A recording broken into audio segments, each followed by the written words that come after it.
Welcome to my channel. Nandito po tayo ngayon sa Medicine Hat. Ayan po. Hindi ko po corona yan. Yan po ang tallest teepee in the whole wild world. At nandito po si Mother. Magsasabi po ng mga ilang kaalaman tungkol sa ating teepee.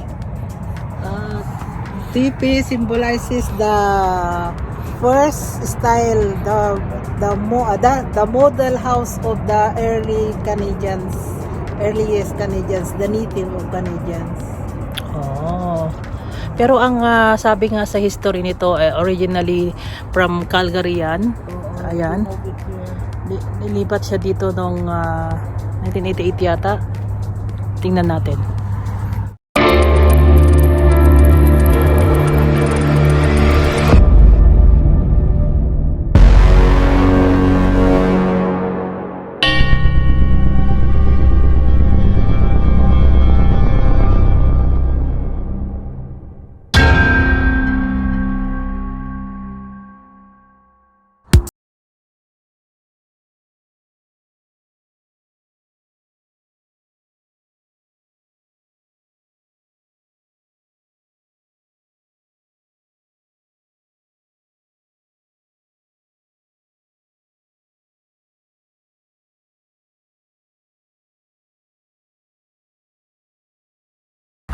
Sabi nga dito, dedicated by the City of Medicine Hat on September 11, 2003 to acknowledge Amerigo Rick Filanti for his vision, committed and contribution toward bringing the Siamese teepee an international recognition landmark to Medicine Hat.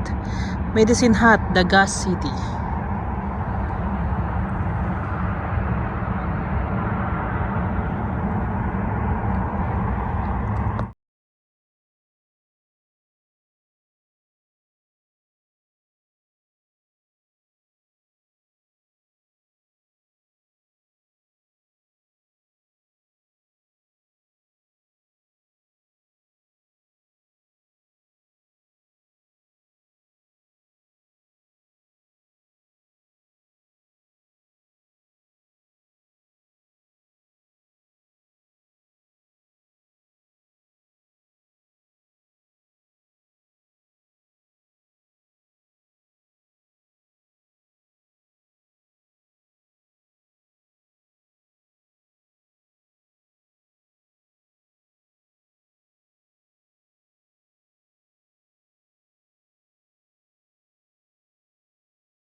Nandito po tayo ngayon sa Medicine Hat. Ayan po. Hindi ko po corona yan. Yan po ang tallest teepee in the whole wild world. At nandito po si Mother, magsasabi po ng mga ilang kaalaman tungkol sa ating TP. TP symbolizes the first style, the model house of the earliest Canadians, the native of Canadians. Oh. Pero ang sabi nga sa history nito, originally from Calgary yan. Ayan. Nilipat siya dito noong 1988 yata. Tingnan natin. Malaki ka mang isang katamo. Another sunset.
Saray, nakapalibot pa ito. Park. Oh, nakapalibad. Yeah. Bulinaw ka. Yung malapit dyan, yun ang college, Medicine Hat College. Diyan, across. Oh, yeah, across. And then sa side niya, sa baba, it's King Coley Park. King Coley Park. Tapos doon sa likod. Then sa likod yung sa anong pangalan ng hotel na yan? Yung Golf course. golf course, and then yung si restaurant na kung saan naganap yung surprise party mo. Yun nga yun. Hindi ko na alam pangalan din. I forgot it. Forgot. Paradise restaurant, Paradise Hotel and Restaurant. And then sa Dono banda yung tirahan ni Kat. Sinabi pa yun.